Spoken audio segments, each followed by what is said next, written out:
Hello, I'm Hal Lublin. And I'm Mark Gagliardi. Since the dawn of humanity, one issue has gone unsettled.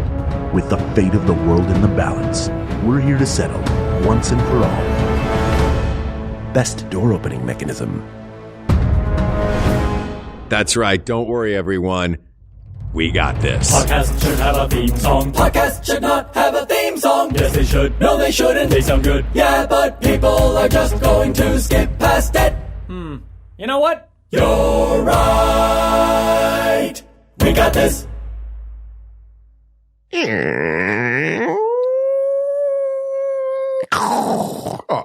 wet. Ding, ding, ding, ding. Hey, taxi! Gong, gong, gong. Get your popcorn here. Ding, ding. Iceberg, right ahead. Whoa, at the popcorn stand? Oh, I knew I shouldn't have been standing out here on the popcorn stand crow's nest deck. Women and children into the bucket first. I like that this is best door opening mechanism. This is a fun, this is right up my alley of dorky fun topics. We were going to record something else. Yeah. And then I was like, wait a minute. You were trying to snake this one past because I had previously been like, let's do door opening mechanism. I swear. And you were like, yeah, we'll do it. I promise. And then we did other stuff for a couple of weeks. And today you sent me a list. You were like, well, here's the ones that I want to do. And I was like, well, I guess this one's wait a minute. Let's not revise history. Why did I send you a list? Because I asked what you wanted our topic to be. Thank you. Yeah. But then when the message came in, I could feel the speed at which your thumbs moved on your phone to send it. And I was like, yeah, sure, let's do it. I had forgotten. And I looked at it in the list. I was like, oh, maybe that. And I don't know if it was the list I gave you because I was like, because this is a back-to-back. So I'm like, these make sense as a back-to-back. They're maybe a little bit more limited, but there are only so many ways to open a door. That's what I love about this. And it's something that you never think about because your brain looks at a contraption, does not have to think about the contraption. It's filed in long-term memory and short-term memory in the most accessible front drawer. It's right there. Your hand knows what to do whenever it reaches out for any type of door handle or door opening mechanism. For the most part, there are a few that we will talk about at the end that I think maybe a little bit outside the box, but I think it'll be, I'm not going to say anything else. Okay. Can I ask a question? Yes. I think we've done type of door before. I think we've done door type. So my question is, did we do door type? I think we did in the first year or two. I want to say we did do it. See, this is worth playing we're going back to our old sound. This is like, hey man, do you remember that sound we had on our second album? You remember that sound? Yeah, let's recapture that sound a bit, right? It went like this. Iceberg, right ahead. Oh, yeah, when Kirk was on. There you go. Oh, yeah, Transformers and GoBots. Episodes. So what I'm asking is, like a revolving door, there can be two different ways. I wouldn't call that a door opening mechanism. Right. It would be either the bar you push on to make it go or motion sensor. Those are two different types of mechanisms, right? That's what we're talking about. I just wanted to I wanted to get centered mentally for what we're talking about here today. Mark, did you have a way you wanted to open up this subject? Ooh. You know what? Yes, I do, Hal. Yes, I do. I would love for this to go from simplest to most complicated. That seems like a good way for us to approach this whole topic because there are some very, very simple ones and there are some very, very complicated ones. Okay. So the very first one, it's going to sound beyond simple. There's nothing that even all you need are hinges. Nothing has to get drilled into the wall. There's no latch at all. I'm talking about the simple push-pull plate or push plate and pull plate. The push plate is just a big flat piece of metal and the pull plate is just a big bar on a big flat piece of metal. Yes, it's what you see. Most commonly, you would see this at a restaurant for the staff to use to get in and out of the kitchen because the door, usually you have a two-way the hinge will go both ways. It's a push plate generally to get in and out. If we're talking about just the push plate, yes. Right. Just the push plate. But sometimes, like in a public restroom, you will do a push plate to get in or out and then the pull plate to get in or out. Yeah. There'll be a push plate on one side and a pull only plate swings in one direction, yeah. But if we're talking about doors that only swing in one direction, I mean, there's obviously a clear winner in that. And that one has no door opening mechanism save for the 6-shooter holsters of the cowboy that's walking through those particular saloon doors. Even those could have a rudimentary push plate if Could they you were to put imagine? one there. Like, just, a little bit more restaurant industrial, like a perfect saloon door with 2 little aluminum plates. Now you listen here. I appreciate everything you've done to this saloon, including these hygienic and lovely push plates that you put on either side of the door. the A in the window. If you don't mind me asking a question to y'all, Oh, sure. how do you keep the fingerprints off of these? Well, most people tend to keep their hands on their hips, elbows wide as they walk through the doors. They stop about a foot inside, look around at all the other tables, and then walk slowly to the bar. Hands never leave their sides. Well, then excuse me for asking another question. Well, why would y'all have push plates if nobody's actually pushing on them and they're using their elbows and hips to open the doors? OSHA. Fair enough. Oh, why did I answer so quickly? This is a robbery and an information grab. The I'm the greedy humble and I have push plate. curiosity about the world around me. Come on, man. We don't think the push plate or the pull plate is going to win, right? And when I see a push plate, the last thing that I want to do is put my hand on that greasy, gross, fingerprinted Yeah. piece. Like you're touching it. You're not even using your hand on it. No, you can turn around and use your back. It's the pull plate that you're like, well, this isn't going to open unless I wrap my moist hand around this slightly warm aluminum rod. Oh man. Have you ever wanted to use anything less in your life than the handle of a door right after somebody else uses it? Oh, yeah. And where it's still like, how did it have time to get warm? It didn't have time. You held it. Sometimes I'll see how strong a door is and I'll do let me just give it the flick. You know what I mean? Like, pluck it like a harp string and see if that opens it wide enough. Yeah. Yeah. Why are your hands made out of half-baked cookies? They're greasy. They're wet. Yeah. They leave a film. Especially like someone's just come out of the bathroom. I want to cook them and eat them. Yeah, Why are your hands hold on like a second. that? What? Huh? All right. So it's not the push plate or the pull plate. No, it is not. Though I do love a pulled pork plate. Yeah. Let's go one step up in difficulty. And this one, Difficulty to use. Yeah. All right, so we know how push plates and pull plates work. Look, We've we're established doing that. one better than that kid in the Far Side t-shirt. The Midvale School for the Gifted? Yeah. The door says pull, man. We can all tell from this comic strip that you're pushing on it. Thank you, Gary Larson. It's a great panel. That is a great comedic device. Good. Obviously, very good. clear. We It's understand very it. good. All right, let's jump up in difficulty. All right, we're jumping up in difficulty. The lever handle.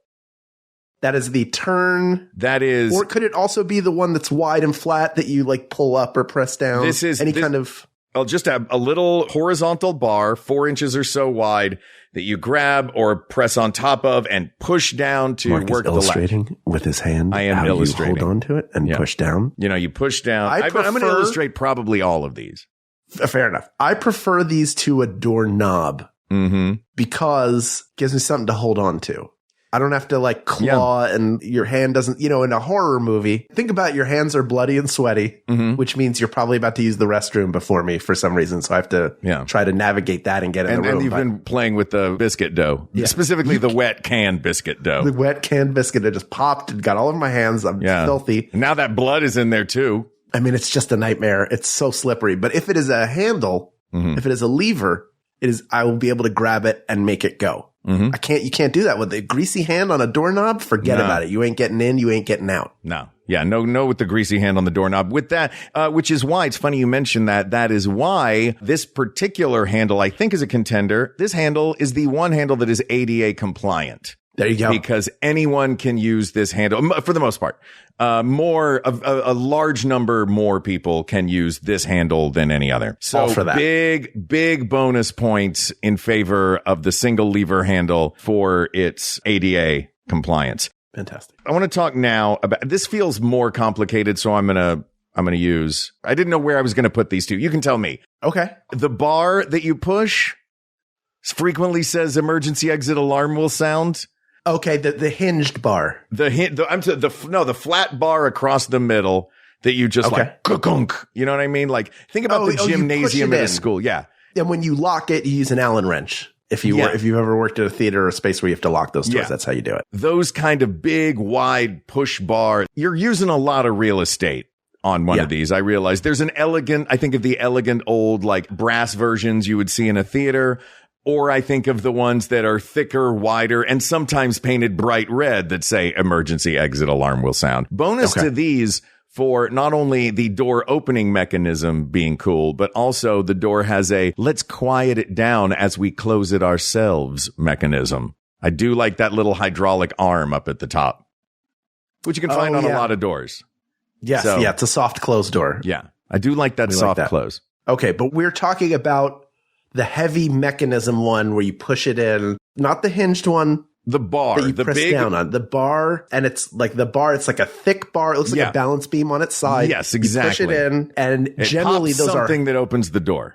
Yes, those are heavier doors. Generally, yeah, those are definitely if you worked at or spent a lot of time in a theater, those are like fire doors or the doors to get into the loading area. Are often those kinds of doors because they're very heavy doors. So you can't have that little hinged guy. That's not going to do it. You need this heavier version. I do like those. I wonder do we dock those because what do you open it with most frequently? Your butt, your hip, your foot. Yeah. I mean, so it's not being used. I mean, it's kind of cool. It doesn't say the question was not handheld door mechanism. Okay. Though this brings up a good point because we have not really established yet what criteria we want to use to take a look at what's going to make the best door handle. I did write down a few. This seems like a good opportunity to do it because one thing I wanted to bring up about that is you don't have much opportunity for elegance. I love a beautiful door, and there's not a ton of opportunity for elegance and beauty or character of any kind with something like that. Yep. Others on this list, a door handle, a little sideways door handle that you can make elegant. I've seen some very cool versions of that. Yes. Sometimes even themed versions at assorted parks and cruise ships, etc. Yes. But other criteria I wanted to throw out, ease of use. Yes. The utility of it. Like how useful that particular version is. Like a roll top barn door closing mechanism is very cool. The wheel and the slidey bar, but that's not terribly utilitarian. You can't put that. Or like a chain for a cargo door, something that is, that puts it on a, I don't know what weights we're going to give to each of these, but those are different things. And this one's a little bit go with me, but entrance and exit based behavioral punctuation. Like how you open it, how you close it. Meaning, if I want to make a point via an entrance, or if I want to make a point and then leave, I want a door that is going to help me with that. And I'll tell you this, one of those little soft close hydraulic arm doors ain't going to do it. Okay. You know what, Hal? I am out of here.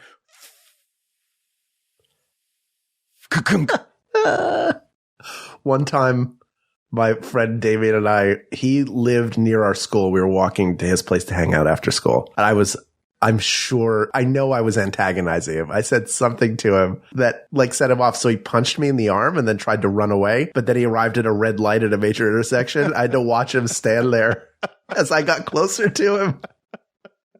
We still talk about it today, but it's so good. You reminded me of that. It's that same thing of I have a dramatic moment and now I have to wait. Yeah. And it's not working for me. I once tried to slam a door that had one of those bars on it that wouldn't let it slam fast. And I just pushed it as hard as I could in the hopes that my arm was stronger than that hydraulic door. And it was just, you know what though? It did get some of that energy out that I had in me. So maybe it's the door equivalent of counting to 10. In a way. Yeah. I think that's fair. All right. Anyway, those are just some things to think about as we talk about these different kinds of doors. You ready to move up to the next level of difficulty? I'm ready. It seems like we don't have a finalist yet except for the handle. The handle so far is a good finalist for its ADA compliance. Yes. Let's move up now to the doorknob. Doorknob's got to be a contender. I think it's everywhere Yeah. but it's not as accessible. It can be a very nice decorative piece. You can make it with ceramic. You can make it out of a precious metal if you dare. Yeah. You can make it out of glass. They have those beautiful glass doorknobs like your grandma had when you were growing up.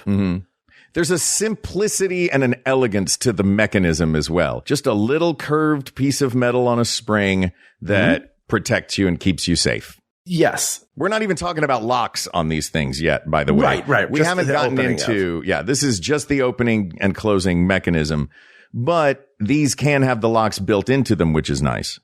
Yeah, it's very nice. I will say, as somebody who has a household that is all handles and no knobs, it's way better. Hey, listen, I like him for the part, but he's all handles and no knobs.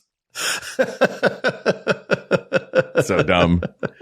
But you like having a home full of handles? Yes, I think handles are superior to knobs. I would not take knobs to the finals.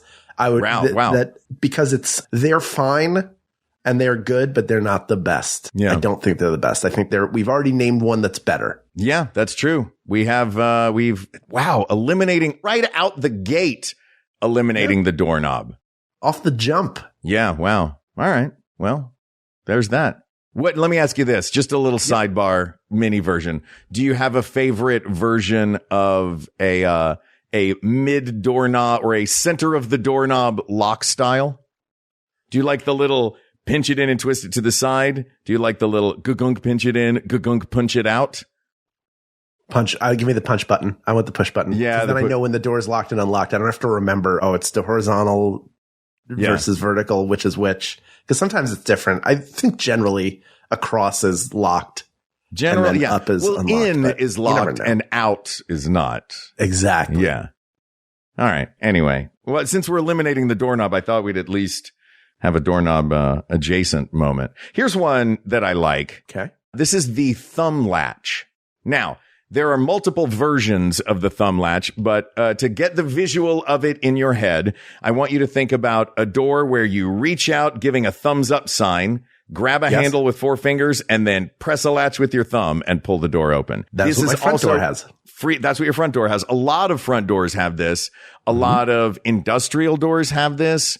A lot of fences have this. That wrought iron mechanism that will go on a wooden fence is frequently of this style. This one, I think, for me, wins as far as opportunity for beauty. I think you've got so many different intricate little not intricate. You've got so many different simple machine parts that can each be made more beautiful. And I've seen some really cool versions of this. I wonder if this is why it does wind up frequently being on the front door. Yeah, I think also it doesn't work almost anywhere else in the house unless you're really rich. If you're like Bruce Wayne and you have giant doors everywhere, you can get away French with doors using into your bathroom, French doors into your bedroom, French doors into everything. Other than that, as elegant and as nice as it is, I think it's a little too niche to win this because it's not a handle you might see. You have a better chance of seeing a lever handle on a front door than you do seeing that thumb button handle used anywhere else outside of outside. Yeah, it is a pretty strictly exterior kind of thing. All right.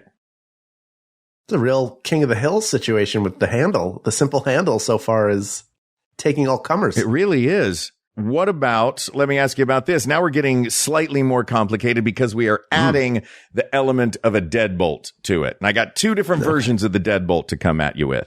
One is either a thumb latch with a deadbolt combo, or a simple handle and deadbolt combo. Almost like like the handle, like the pull plate. So how does that, meaning that in order for this door to stay shut, the deadbolt has to be engaged. So the door has to be locked to stay shut. What's a kind of door that would be like that? A cabinet door, like type. It's got a little latch in it. Yeah, a little deadbolt lock of a type in there. I mean, it's more the opening mechanism than the locking mechanism that we're talking about. I guess so it's really true. Sort of like all of my drawers and cabinets have either a handle or a knob on them. Yeah. All right. And we know which one's better there. Yeah. Handle. I mean, handle beats knob already, which there's got to be a third one to recreate paper, rock, scissors, right? Handle beats knob beats plate. Piece of string. Oh, yeah. Knob beats plate. That's probably better. But how does plate beat handle? Just on the head with a stick. Plate so in 2 cases, it means is superior. And in 1 case, it means physically harms. Correct. Okay. This feels like we're changing the rules of the game a little. You're right. What are you going to do about it? You want me to treat you? I'm going to tell you what I'm going to do right now. I'm going to eliminate the other deadbolt one. Okay. Because it's really a way not to keep a door open, but a way to keep a door closed. And that's just it's any version of a piece on the frame and a piece on the door where when connected, they keep the door shut, either a deadbolt or a chain or a hook, whatever that is. But that's not to open the door. That is to close the door.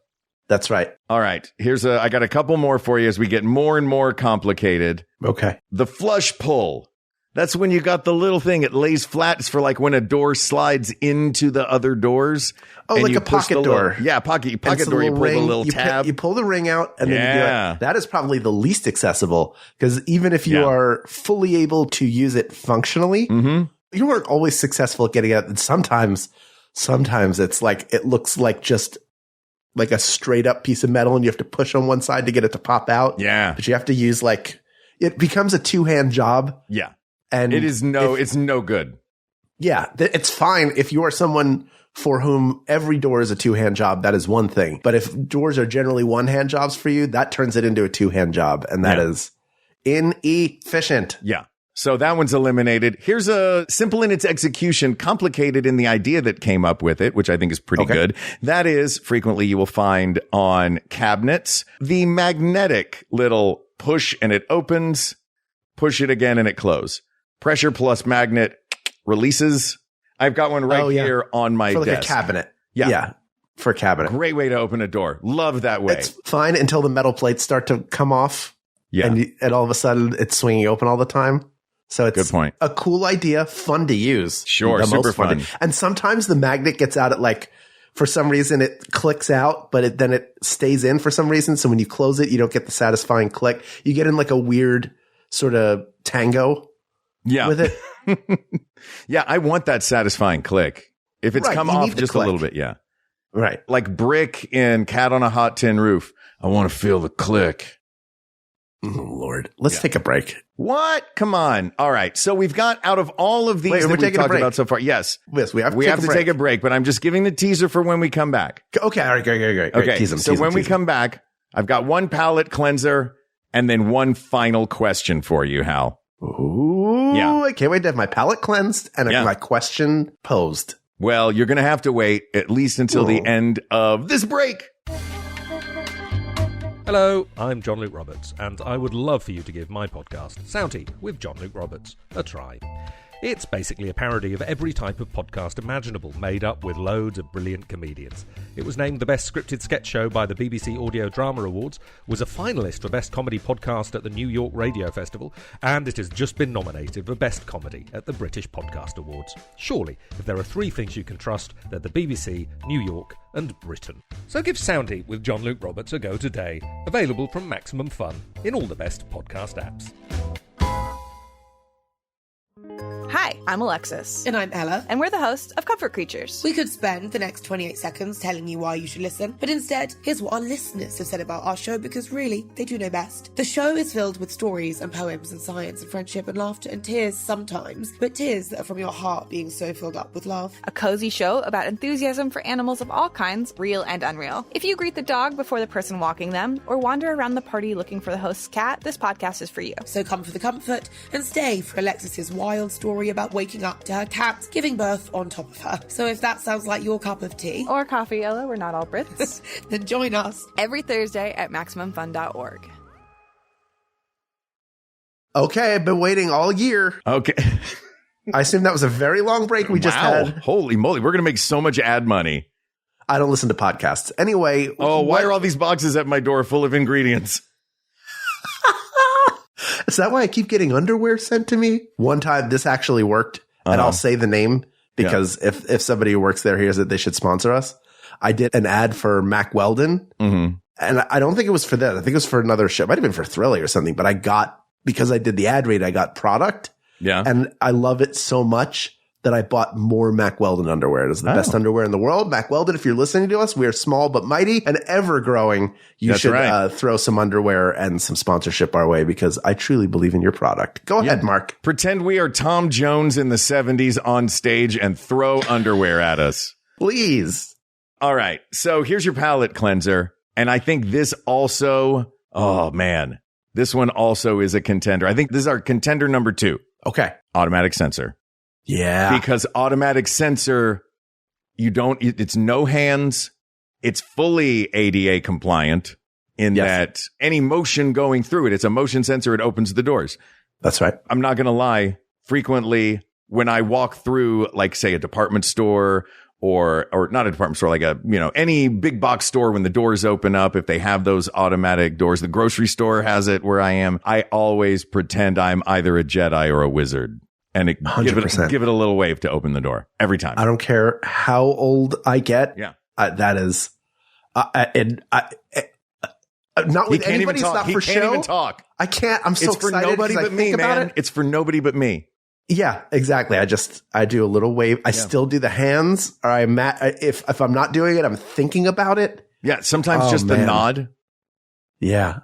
Oh, yeah. It's great. I love them so much. I love oh man. Yeah. I love an automatic revolving door too. Yeah. I love that. I love an automatic anything. Hal, give me nothing but sensors in my walk from the parking lot to the back of the store and out. And I will go inside, walk into the bathroom, wash my hands, dry them, and never touch anything. There is a family I believe they're in Canada. Yeah.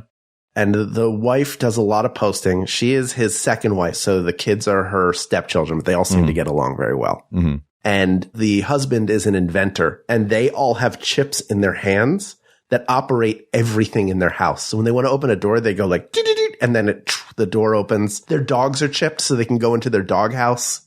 It's crazy. Hang on. Let me ask, they have chips in their gloves?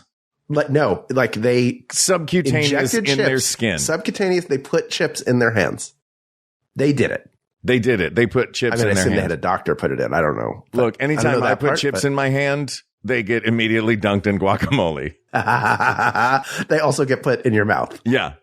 Yeah, they get put in my hand, then they get put in my mouth. I think the automatic door sensor has to be up there. For sure. 100%. Yeah. All right. And then this is the final question I'm going to ask you, Hal. Okay. Do the 2 finalists that we have right now beat pop culture's best door opening mechanisms? Nothing about this said that these door opening mechanisms had to be ubiquitous. I'm going to throw a couple of door opening mechanisms at you. Okay. And then I have something to throw at you. Okay. Ooh. I like this. All right. Pop culture door openings. Go for it. Pop culture doors. Half of the episodes of Scooby-Doo.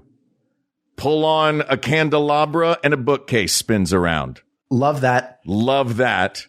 Love a secret door opening, but that is a version of the lever. It is often a version of one of these other things. Yes. The book is a lever, with the exception of put the candle back. Yep. In Young Frankenstein, but that's a pressure plate. So then I will also throw out a number 2 in the pop culture version. I've got 3. Maybe you've got more to throw out there. I don't know if any of these are strong enough to beat the ones we have. I think my third one is. I'm bringing in number 2. Soda Popinski is coming in right now. And Soda Popinski coming in right now is the original Batman series. You pop open the bust of Shakespeare, press that red button, revealing a door that opens up and a fire pole down into the Batcave. That is an amazing door opening mechanism. Pretty great. Yeah. Pretty great. The ways to get into the Batcave are really good. He had the piano in Batman Begins where he hit the ding, ding, ding. And then that opened the door. So the different things. I do the Shakespeare bust is definitely, if it was most iconic, then it would be a finalist for me. But I don't want to have to flip up a bust every time I want to open the door. That's fair. Now, look, though, it's not fastest, Hal. It's best. Right. So I'm going to throw this one last one at you. I'm going to set the scene for you.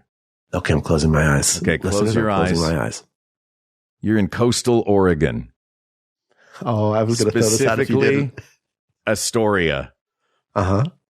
Specifically, the Goondocks.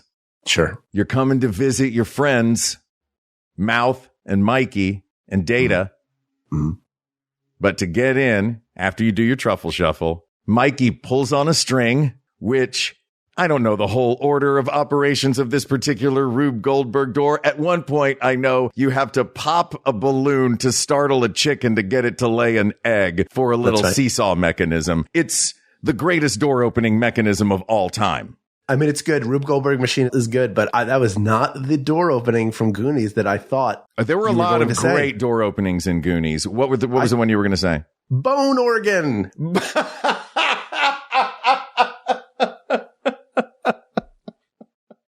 Yeah, the bone organ is. You got to be able to read. If you want to play the bone organ, no scrubs. Yeah. You get in front of that bone organ with your sheet music, and you got to play that bone organ perfectly. Yeah. If you can't play that bone organ the right way, you will fall to your death. But if you play it the right way, then a door opens. So, look, it's a high quality door opening mechanism if you can read music.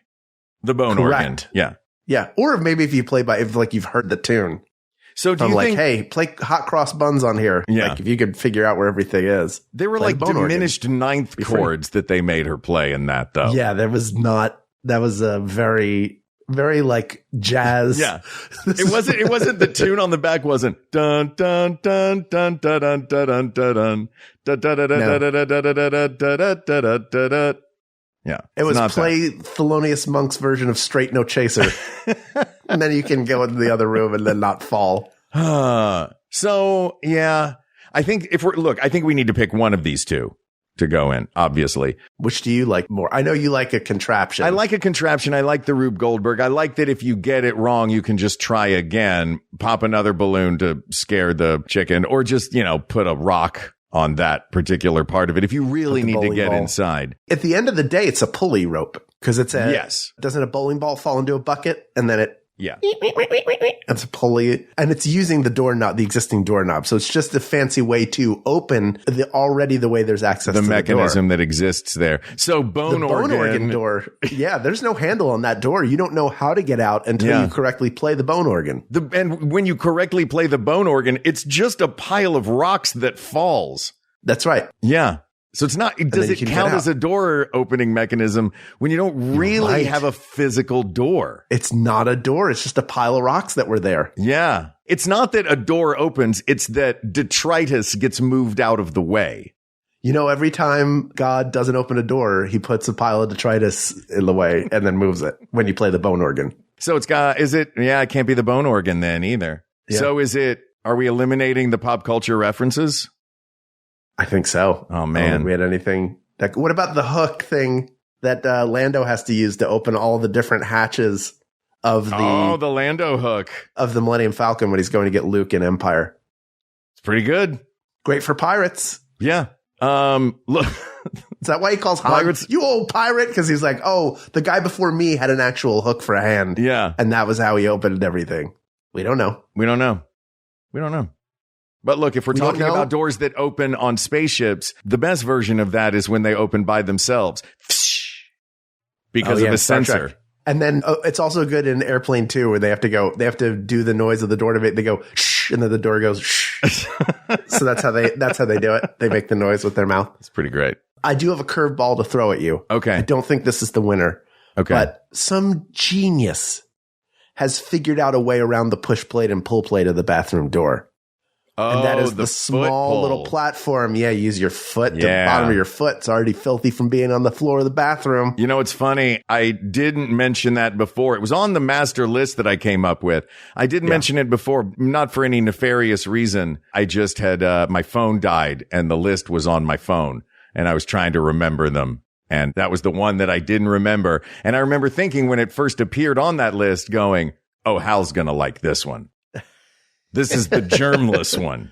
It's good. I mean, it's so smart. It's a door you don't want to touch because you don't know. People are wiping and not washing. Let's be honest. We're all adults. We know that people do this. And in the comfort of their own home, what they do is their business. But when you're out in public and people are doing that, I've seen people do the move where they make a number one at the urinal and then they just do a little bit of water and they'll just shake it out into the sink. That's not washing your hands, man. That's not washing your hands. I don't want to use that door. I guess I live here now. But thanks to that, it should always be a push to get out, by the way. Yeah. It should always be push out, pull to open, pull to push get to in. get. But that foot thing, which you find at almost every airport now, is just, that's a lifesaver. Yeah. But The not foot the thing's winner nice. of this episode, because No. it's not accessible to everybody. I think the winner, if I may throw this out there, Go for it. I think that with the handle, Yeah. the simple handle, simple mechanism, opportunity for beauty that the other finalist does not have, but that simple handle, chosen for its ADA compliance and its ability to be used by everyone. I think that the sensor has that, has that ability to be used by anyone. You don't have to touch anything. And it has a touch of whimsy that our pop culture references. If you embrace that whimsy, if you are willing to embrace the whimsy of the automatic door and the fact that we live in unprecedented times in lots and lots of ways, but one of the fun ways that we live in unprecedented times is we have all kinds of technology that 100 years ago would have looked like magic. So why not play with it like it's magic? And I feel like if we do that, it beats the pop culture ones. It beats all the other complicated ones. It does everything that the ADA compliant door handle does, and it gives us an opportunity for a little imagination. I love it. People of the world, guess what? You're all magicians and wizards and sorcerers, sorceresses, witches. Sorceteers. Sorceteers. You are all Jedi or Sith. You have within you an amazing ability that you don't have to share with anyone but yourself. If you feel like showing off, do it. But who amongst us does not derive a little joy of pretending like we and we alone are the ones who can magically open the sensor door? I know I do. I know Mark does. Ken's not saying anything, but I bet he does too. And for all of you out there, I say explore all the magic in your life, including the best door opening device that's out there, door opening mechanism, if you will. Gregon, thank you for the subject. The sensor. Asked and answered. The episode doors are closed. Oh! Can we Shout get out Annie to to record that? Annie Savage, who plays automatic doors. The greatest. You know what? The saloon doors. Annie Savage is the greatest door opening mechanism. Yeah. This topic is closed, but there are many more topics to discuss. So please reach out to us via email at wegotThisPodcast@gmail.com or find us on the social media at We Got This Podcast, with the exception of Instagram, where we are at We Got This Show. You can go to our Facebook group, but it's all happening. We've been culling and accepting all of these great suggestions from our Discord, and we'd love for you to come be a part of that community. bit.ly/WGT Discord. Thank you to producer Ken Plume, researcher Kate McManus, graphic designer Uri Kelman, and QA engineer Jen Alba. And thanks, of course, to our musicians, Jonathan Dinerstein and Mike Furman, for our score and theme song, respectively. And thanks to you, the people of the world, for giving us a chance to talk about a thing that we did not even know we were passionate about, and got us to something that we very much are passionate about, and that is magic and imagination. And we have you to thank for that. We couldn't do this without you. We wouldn't do this without you. So to you, we say thank you, thank you, thank you. For Hal Lublin, I'm Mark Gagliardi. For Mark Gagliardi, I'm Hal Lublin. And don't worry, everybody. We got this. We got this. Maximum Fun, a worker-owned network of artist-owned shows supported directly by you.